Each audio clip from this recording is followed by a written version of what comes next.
താലിയോഗം. രചന Jasmine. അവതരണം ഷാഹുൽ മലയിൽ. Editing Shereej Poonoor. നീ പൊന്ന മോളെ എനിക്കിട്ട് ഉണ്ടാക്കുന്നോടി മോളെ. അജു അവളെ ചുമരിലേക്ക് ചേർത്ത് നിർത്തി. അവന്തിക അവന്റെ കയ്യിൽ പിടഞ്ഞുകൊണ്ടിരുന്നു. സത്യം പറ, നമ്മൾ തമ്മിൽ എന്തായിരുന്നു? എങ്ങനെയായിരുന്നു? എന്റെ ഭാര്യയ്ക്കെന്തിനാ നിന്നോട് ഇത്രയ്ക്ക് ദേഷ്യം? അങ്ങനെ എല്ലാം സത്യമായി പറ. അതും പറഞ്ഞുകൊണ്ട് കഴുത്തിലുള്ള കൈവിട്ടതും അവൾ തളർച്ചയോടെ ചുമരിലേക്ക് ചാരിയിരുന്നു. അജു അവൾക്കൊപ്പം നിലത്തിരിക്കാതെ താഴ്ന്നു വന്നു. പറ. ഒന്നുമില്ല, നമ്മൾ തമ്മിൽ ഒന്നുമില്ല, ഒന്നും ഉണ്ടായിട്ടില്ല. ഞാനങ്ങനെ ഒരു അവസരം ഉണ്ടാക്കാൻ നോക്കിയെങ്കിലും നടന്നില്ല. പേടി കൊണ്ടോ ശ്വാസം എടുക്കാനുള്ള ബുദ്ധിമുട്ട് കൊണ്ടോ വാക്കുകൾ പറഞ്ഞു പൂർത്തിയാക്കാൻ അവൾ വല്ലാതെ കഷ്ടപ്പെട്ടു. അജു ഒന്ന് പുച്ഛിച്ചുകൊണ്ട് ചിരിച്ചു. പെണ്ണ് എന്ന വർഗത്തിന് തന്നെ അപമാനമാണ് ഇവളെ പോലുള്ളവളുമാർ. എന്റെ ഭാര്യയ്ക്ക് നിന്നോട് എത്രയ്ക്ക് ദേഷ്യം? നിങ്ങൾ തമ്മിൽ ഇതിനും പറയുമോ? നന്ദുവിനോട് ചോദിച്ചാൽ അവൾ പറയില്ലെന്ന് കരുതിയാവും അവളോട് തന്നെ ആ കാര്യം അവൻ ചോദിച്ചു. പക്ഷെ അതിന്റെ കാരണം അവൾക്കും അറിയില്ല. അതെനിക്കറിയില്ല. ഞാൻ അർജുനോട് മോശമായിട്ട് പ്രവർത്തിച്ചറിഞ്ഞുകൊണ്ടാണെന്ന് തോന്നുന്നു. അവൾക്ക് തോന്നിയ കാര്യം അവൾ അതുപോലെ പറഞ്ഞു. അജുവിനും അങ്ങനെ തോന്നി. അത് തന്നെയാവും.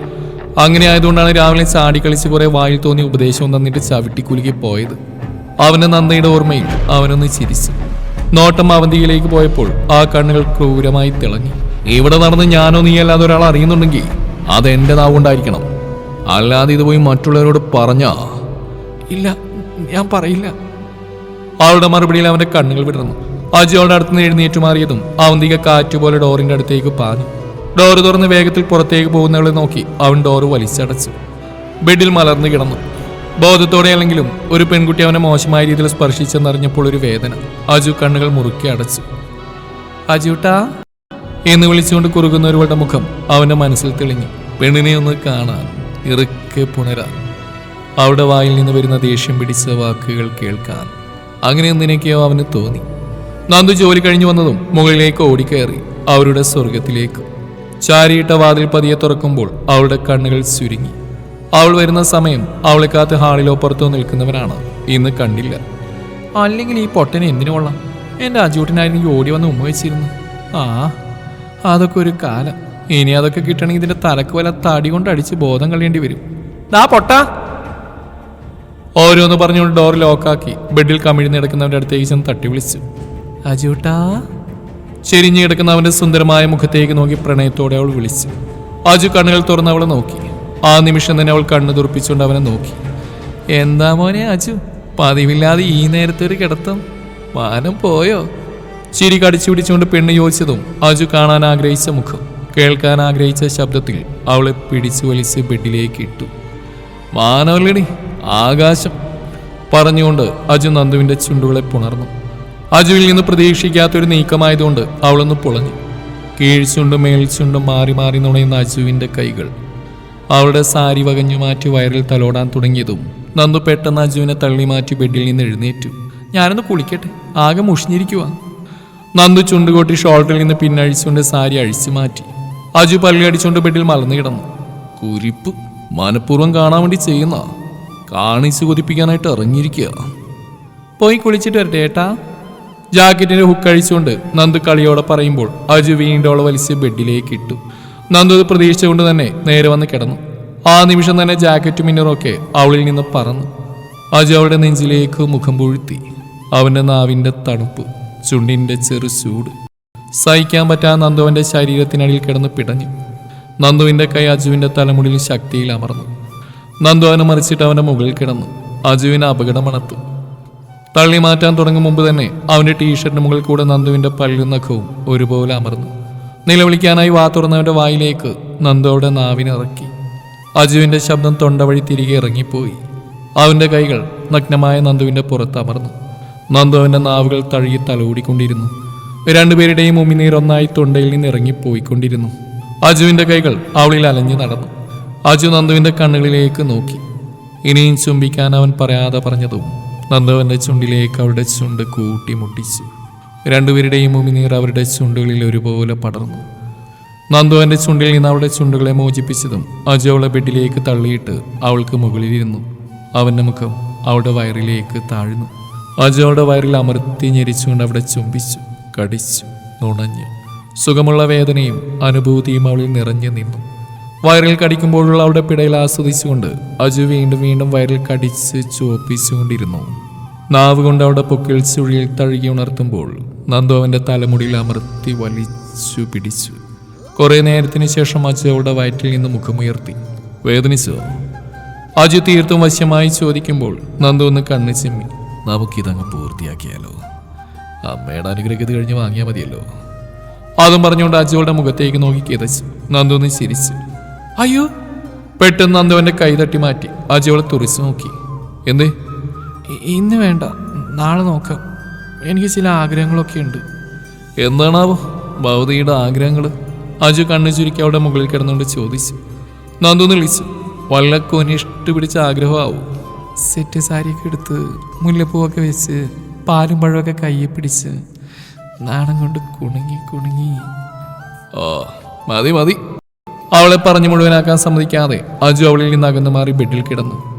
നന്ദു കൈമുട്ടൂത്തി തല കൈവെള്ളയിൽ വെച്ച് അവൻ്റെ നേരെ തിരിഞ്ഞു കിടന്നു. അതെന്താ, എൻ്റെ ആഗ്രഹം പറ്റിയില്ലേ? അവൻ്റെ കവളിൽ കളം വരച്ചുകൊണ്ട് നന്ദു ചോദിച്ചു. അജു അവളുടെ ആ കൈ തട്ടി മാറ്റി അവളെ തലയരിച്ചുകൊണ്ട് നോക്കി. പറ്റാഞ്ഞിട്ടൊന്നുമല്ല, സെറ്റ് സാരിയും മുല്ലപ്പൂവും പാലും പഴമൊക്കെ ഓക്കെ. പക്ഷേ നാണം കൊണ്ടല്ലാതെ വേറെന്തെങ്കിലും കൊണ്ട് കുണുങ്ങി കുണുങ്ങി വരാൻ പറ്റുമോ? അജു അതും പറഞ്ഞോണ്ട് കീഴ്ച്ചുണ്ടിൽ കടിച്ചു പിടിച്ചു. പൊട്ടി വന്ന ചിരി അടക്കാനെന്ന പോലെ നന്ദു അവനെന്ന് കൂർപ്പിച്ച് നോക്കി. അല്ല, നിനക്ക് നാണം വരില്ലല്ലോ. അത് വരാൻ കാത്തുന്നാലേ ഞാനിങ്ങനെ മുരടിച്ച് പോവുകയുള്ളൂ. അതുകൊണ്ട് എൻ്റെ ചുന്ദരി പെണ്ണേ, ആ കുണുങ്ങൽ മാറ്റി വേറെ കുണുങ്ങലാക്കുവോ പ്ലീസ്? അജു പറഞ്ഞതും അവൻ്റെ നെഞ്ചിൽ നല്ലൊരു തല്ലു കൊടുത്തുകൊണ്ട് നന്ദു ബെഡിൽ എഴുന്നേറ്റിരുന്നു. എനിക്ക് നാണമൊക്കെ ഉണ്ട്. പിന്നെ പിന്നെ ഉണ്ടുണ്ട്, നല്ല നാണമുണ്ട്. നാണമുള്ളവരൊന്നും ഇങ്ങനെ ഇരിക്കില്ലടി ചുന്ദരി ഭാര്യയെ. പേരിനെങ്കിലും ഒന്ന് മറച്ചു പിടിക്കും. ചിരിയോട് അജു പറയുമ്പോൾ നന്ദു അവനിൽ നിന്ന് അകന്നു മാറി ബെഡിൽ നിന്ന് ഇറങ്ങി. എന്തോ പറയാൻ വേണ്ടി തുടങ്ങുമ്പോഴാണ് താഴെ നിന്ന് എന്തൊക്കെയോ ശബ്ദവും തിരക്കും രണ്ടാളും ശ്രദ്ധിക്കുന്നത്. ആരുടെയോ കരച്ചിൽ ഉച്ചത്തിൽ കേട്ടതും അജു വേഗത്തിൽ ബെഡിൽ നിന്നിറങ്ങി വാതിലിന്റെ പുറത്തേക്ക് ഇറങ്ങി. നന്ദു നിലത്ത് കിടന്ന സാരിയും ജാക്കറ്റും എടുത്ത് ബാത്റൂമിലേക്കും കയറി. നന്ദു ബാത്റൂമിൽ കയറി കുളിക്കുകയൊന്നും ചെയ്യാതെ ഇട്ടിരുന്ന സാരി തന്നെ വലിച്ചു ചുറ്റി. പിന്നൂത്ത ആ സാരി ഷോൾഡറിലേക്ക് വലിച്ചിട്ട് കൂട്ടിപ്പിടിച്ചുകൊണ്ട് ഇടുപ്പിലായി കുത്തിക്കൊണ്ട് ധൃതിയിൽ താഴേക്ക് ഇറങ്ങി ഓടി.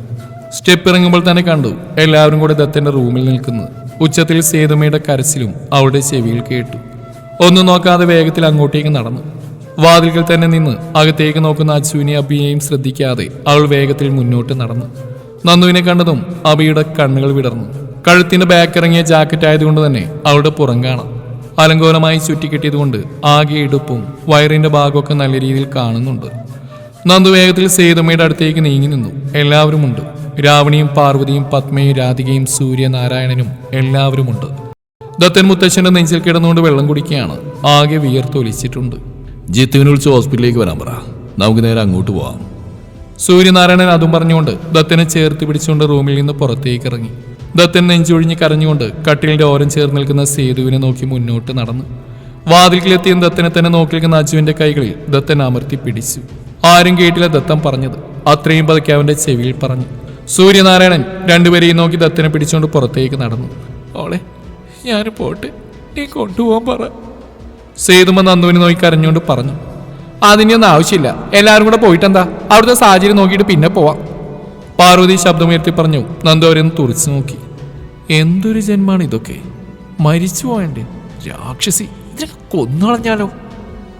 എന്താണീ നോക്കി പേടിപ്പിക്കുന്നത്? 2 ദിവസമായി അവന് സ്നേഹം നിറഞ്ഞ് കവിയായിരുന്നില്ലേ?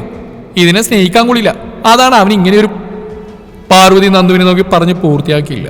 അതിനു മുമ്പ് തന്നെ നന്ദുവിന്റെ കൈ അവരുടെ കഴുത്തിൽ അമർന്നിരുന്നു. മുത്തച്ഛനെ അവിടെ നിൽക്കുന്ന ആരെയും നന്ദു ആ നിമിഷം നോക്കിയില്ല. പൊട്ടിക്കരയുന്ന സേതുവിന്റെ കരച്ചിൽ മാത്രമേ അവൾ ആ നിമിഷം കേട്ടുള്ളൂ. നിങ്ങളുടെ ഈ എല്ലില്ലാത്ത നാവുകൊണ്ട് വായിൽ തോന്നിയൊക്കെ വിളിച്ചു പറഞ്ഞാലുണ്ടല്ലോ, ഞെക്കങ്ങ് കൊന്നുകളി ഞാൻ. അതും പറഞ്ഞുകൊണ്ട് പാർവതി ഒരു കത്തുന്ന നോട്ടം നോക്കിക്കൊണ്ട് അവൾ അവരുടെ കഴുത്തിൽ നിന്ന് കൈയെടുത്തു. എല്ലാവരുടെയും മുന്നിൽ നിന്ന് അവൾ അങ്ങനെ ചെയ്യുമെന്ന് അജു പോലും വിചാരിച്ചിരുന്നില്ല എന്നാണ് സത്യം. നിങ്ങളുടെ ചിലക്ക് ഈ തള്ളയോട് മതി, അല്ലാതെ എന്റെ സേതുമയുടെ നേരം കണ്ട് നിങ്ങളുടെ ഈ പിഴച്ച നാക്ക് പൊന്തിയാലുണ്ടല്ലോ. നിർത്തടി, നീ ആരാന്നാണ് നിന്റെ വിചാരം? നീ നന്ദുവിന് നേരെ രാവണി ചീറിക്കൊണ്ട് പറഞ്ഞതോ നന്ദു അവിടെ നേരെ കൈയുയർത്തി തടഞ്ഞു. അല്ലെങ്കിൽ തന്നെ തള്ളയങ്ങ് കൊന്നുകളഞ്ഞാലെന്ന് ആലോചിച്ച് നിൽക്കുന്ന നേരാണ് തള്ള നിന്ന് തുള്ളുന്നു. എന്റെ കണ്ണിന്റെ മുന്നിൽ നിന്ന് മാറിയെന്നോ? അല്ലെങ്കിൽ അറിയാലോ എന്നെ, കയ്യും കാലും ഒടിച്ച് വീണ്ടും ഫലം മുക്കിൽ ഞാനിടും. അതും പറഞ്ഞുകൊണ്ട് കരഞ്ഞോണ്ടിരുന്ന സേതുമയുടെ കൈയും പിടിച്ചുകൊണ്ട് നന്ദു മുന്നോട്ട് നടന്നു. പോകുന്ന പോക്കിൽ അവൾ തന്നെ നോക്കി നിൽക്കുന്ന മുത്തശ്ശനെ അവൾ കത്തുന്ന കണ്ണുകളോടെ നോക്കി. കുടുംബം നോക്കാൻ അറിയില്ല, വല്ല കാശിക്കും പൊക്കൂടെ? മുഖത്തടിച്ച പോലെയുള്ള അവളുടെ വാക്കുകൾ ആരിൽ നിന്ന് ഇതുവരെ കേൾക്കേണ്ടി വന്നിട്ടില്ല. അപമാനം. അദ്ദേഹത്തിന്റെ കണ്ണുകൾ നിറയുന്നതിനോടൊപ്പം തലയും താഴ്ന്നു. അജു പല്ലടിച്ചുകൊണ്ട് നന്ദുവിനെ നോക്കി. പെണ്ണിന് ദേഷ്യം വന്നാൽ പിന്നെ കണ്ണു മൂക്കൊന്നുമില്ല. വായിൽ എന്താണോ തോന്നിയത് അത് പറയും. അവിടെ അവൾ ആരെയും നോക്കില്ല. അജുവേട്ടൻ വരുന്നുണ്ടോ? അവളെ നോക്കി നിൽക്കുന്നവനെ നോക്കിക്കൊണ്ട് സേതുമയുടെ കൈയും പിടിച്ചുകൊണ്ട് അവൾ മുന്നോട്ട് നടന്നു. സേതുമ എല്ലാവരെയും നോക്കിക്കൊണ്ട് മുന്നോട്ട് നന്ദുവിന്റെ കൂടെ നടന്നു. അഭി അവന്റെ മുന്നിൽ നിൽക്കുന്ന നന്ദുവിനെ തന്നെ നോക്കി. എന്തൊരു ചന്തമുള്ള പെണ്ണാണ്. അതുപോലെ തന്നെയാണ് സംസാരവും. തീ പാറുന്ന പോലെ, ആരെയും പേടിയില്ലാതെ അഹങ്കാരിയായ തൻ്റെടിയായ ഒരു പെണ്ണ്. നന്ദു അജുവിനെ നോക്കിക്കൊണ്ട് സേതുമയുടെ കയ്യിൽ പിടിച്ചുകൊണ്ട് മുന്നോട്ട് നടന്നു. അജു മുത്തശ്ശന്റെ മുഖത്തേക്ക് നോക്കി. ആ കണ്ണുകൾ നിറഞ്ഞിരുന്നു. എന്തോ ആ മുഖത്തേക്ക് നോക്കാനാവാതെ അജു കണ്ണുകൾ മാറ്റി നേരെ നോക്കിയത് മുകളിലേക്ക് സ്റ്റെപ്പ് കയറിപ്പോകുന്ന നന്ദുവിനെ തന്നെ നോക്കി നിൽക്കുന്ന അഭിയുടെ മുഖത്തേക്കാണ്. അഭിയാണെങ്കിൽ ചുറ്റുമുള്ളൊന്നും അറിയാതെ നന്ദുവിനെ തന്നെ നോക്കി നിൽക്കുകയാണ്. ജീവിതത്തിൽ ആദ്യമായിട്ടാണ് ഇതുപോലൊരു പെണ്ണിനെ കാണുന്നത്. പക്ഷേ അതിൻ്റെ കൗതുകമായിരുന്നില്ല അവൻ്റെ കണ്ണുകളിൽ. ഒരുതരം ആർത്തി പിടിച്ച ഭാവം. അഭിയുടെ നോട്ടം കണ്ടതും അജു കൈമുഷ്ടികൾ ചുരുട്ടിപ്പിടിച്ചു. നന്ദു കണ്ണുകളിൽ നിന്ന് പറഞ്ഞതും അഭി കണ്ണുകൾ മാറ്റി നേരെ നോക്കിയത് അവനെ തന്നെ നോക്കി ദയിപ്പിക്കുന്ന അജുവിൻ്റെ മുഖത്തേക്കാണ്. അഭി ആദ്യമൊന്ന് ഞെട്ടി. എന്തോ അജുവിൻ്റെ കണ്ണുകളിലെ മുഖത്തെ ഭാവം അതൊക്കെ വല്ലാത്തറഞ്ഞു നിൽക്കുന്ന പോലെ. പിന്നെയാണ് ചെറുക്കന് ബുദ്ധിയില്ലല്ലോ എന്ന ചിന്ത വന്നത്. അത് വന്നതും അജുവിനെ നോക്കി പുച്ഛിച്ചുകൊണ്ട് അവൻ റൂമിൽ നിന്ന് പുറത്തേക്ക് നടന്നു. അജുവിനോട് എന്തോ പറയാൻ അഭിക്കുണ്ടെങ്കിലും എല്ലാവരും നോക്കി നിൽക്കെ പറയാതെ അവൻ മുന്നോട്ട് നടന്നു. അവൻ പോകുന്നത് നോക്കിക്കൊണ്ട് അജു സ്റ്റെപ്പ് കയറി മുകളിലേക്ക് നടന്നു. നന്ദു സേതുമയെ കൊണ്ട് അവിടെ റൂമിലേക്ക് നടന്നു. സേതുമ കുറച്ചു നേരം ഇവിടെ ഇരിക്കും, ഞാനൊന്ന് കുളിച്ച് മാറ്റട്ടെ, എന്നിട്ട് നമുക്ക് ഹോസ്പിറ്റലിൽ പോവാം. ഏത് ഹോസ്പിറ്റലാണെന്ന് അറിയില്ലല്ലോ. അതൊക്കെ നമുക്ക് ചിറ്റുവരനെ വിളിച്ച് ചോദിക്കാം. കരയണ്ട, ഞാനില്ലേ, പേടിക്കണ്ട, പോലീസിനൊന്നും പറ്റില്ല. സേതുമയുടെ കണ്ണുകൾ അമർത്തി തുടച്ചുകൊണ്ട് നന്ദു പറയുമ്പോൾ സേതുമ അവളെ വേദനയോടെ നോക്കി. നന്ദു വേഗത്തിൽ ഒരു ചുരിദാർ വലിച്ചെടുത്ത ശേഷം ബാത്റൂമിൽ കയറി. കുളിച്ചു മാറ്റിയിറങ്ങുമ്പോൾ സേതുമയുടെ എന്തൊക്കെയോ പറഞ്ഞ് സമാധാനിപ്പിച്ചുകൊണ്ട് അജു ഉണ്ടായിരുന്നു. അജുവായിട്ടുണ്ടെങ്കിൽ റെഡി ആയിക്കോ, നമുക്ക് ഹോസ്പിറ്റലിലേക്ക് പോവാം. നന്ദു പറയുമ്പോൾ അജു അവളെ നോക്കിയ ശേഷം ഷെൽഫ് തുറന്ന് ഡ്രസ്സ് എടുത്ത് ബാത്റൂമിൽ കയറി. അജു ഇറങ്ങിയതും 3 പേരും കൂടെ ഹോസ്പിറ്റലിലേക്ക് ഇറങ്ങി. നിങ്ങളെന്തിനാ ഇങ്ങോട്ട് വന്നത്? ഇത്ര പേരുടെ ആവശ്യമൊന്നും ഉണ്ടായിരുന്നില്ല. എല്ലാവരും എന്തിനാ? നന്ദുവും സേതു അജു ഹോസ്പിറ്റലിലേക്ക് എത്തിയതും സൂര്യനാരായണൻ അവരുടെ അടുത്തേക്ക് വന്നുകൊണ്ട് പറഞ്ഞു. സേതുമ ഒന്നും ശ്രദ്ധിക്കാതെ ഐസിയുലേക്ക് തന്നെ നോക്കി നിൽക്കുകയായിരുന്നു. ഞങ്ങൾ തിരിച്ചു പോവാ വലിയച്ച, പക്ഷെ സേതുമ ഇവിടെ വേണം. ഭർത്താവിന് വയ്യാതാകുമ്പോൾ ഭാര്യയുടെ അടുത്ത് വേണ്ടത്, അത് കഴിഞ്ഞിട്ടല്ലേ ബാക്കിയുള്ളവരൊക്കെ. നന്ദു അയാളുടെ മുഖത്തേക്ക് നോക്കി ഇത്തിരി കടുപ്പത്തിൽ തന്നെ പറഞ്ഞു. ഇത്ര ബുദ്ധിയില്ലാത്തവരാണ് ഇവരൊക്കെ, പൊട്ടന്മാർ. ആരൊന്നും മിണ്ടിയില്ല. ജിത്തു സേതുമയെ ചേർത്ത് പിടിച്ചുകൊണ്ട് എയർപോർട്ട് ചെയറിൽ ഇരുന്നു. ഡോക്ടർ എന്തെങ്കിലും പറഞ്ഞോ? അജു ജിത്തുവിൻ്റെ അടുത്തിരുന്നുകൊണ്ട് പതിയെ ചോദിച്ചു. നന്ദു അജുവിൻ്റെ അടുത്തേക്ക് ഇരുന്നു. ഒന്നും പറഞ്ഞില്ല, കൊണ്ടുവന്ന പാടെ ഐസിയുലേക്ക് കയറ്റിയതാ, നോക്കിയിട്ട് പറയാമെന്ന് പറഞ്ഞു. ജിത്തു പറയുമ്പോൾ ആരൊന്നും മിണ്ടിയില്ല. എല്ലാവരും പരസ്പരം നോക്കാതെ മിണ്ടാതിരുന്നു. സമയം മുന്നോട്ട് പോയതും ഐസിയു ഡോർ തുറന്ന് ഡോക്ടർ പുറത്തേക്ക് വന്നു. എല്ലാവരും ചെയറിൽ നിന്ന് എഴുന്നേറ്റു. അറ്റാക്കായിരുന്നു, 2 ബ്ലോക്കുണ്ട്, ഉടനൊരു ഓപ്പറേഷൻ വേണ്ടി വരും. ഡോക്ടർ ഓരോന്ന് വിവരിച്ചു പറഞ്ഞതിൽ നിന്ന് സേതുമ കേട്ടത് അതുമാത്രമായിരുന്നു. ചുറ്റുമുള്ളൊന്നും കേൾക്കുന്നില്ല. ആകെ ഒരു തലക്കനം, തല കറങ്ങുന്ന പോലെ. വീഴാൻ പോയ സേതുമയെ നന്ദു താങ്ങി പിടിച്ചുകൊണ്ട് ചെയറിലിരുത്തി. ഈ സമയം കൂട്ടിനൊരാളില്ലാതെ എങ്ങനെ ഈ അവസ്ഥയിൽ സേതുമയെ ഒറ്റക്കാക്കി പോവും? അതായിരുന്നു നന്ദു ആലോചിച്ച്. കാര്യങ്ങളൊക്കെ പെട്ടെന്നായിരുന്നു. മണിക്കൂറുകൾ നീണ്ടുന്ന ഓപ്പറേഷൻ കഴിഞ്ഞ് കുഴപ്പമൊന്നുമില്ലെന്ന് പറഞ്ഞ ശേഷമാണ് എല്ലാവരും ഒരു ഭാഗത്ത് ഇരുന്നത്. റൂമെടുത്ത് സേതുമയെ റൂമിലേക്ക് കിടത്തി. അകത്ത് കിടക്കുന്ന ദത്തിനേക്കാൾ വയ്യാതായതും ക്ഷീണിച്ച സേതുമയാണെന്ന് എല്ലാവർക്കും തോന്നി. അത്രത്തോളം അവർ ക്ഷീണിച്ചു പോയിരുന്നു. തുടരും ഈ കഥയുടെ ബാക്കി ഭാഗം നാളെ ഇതേ സമയം.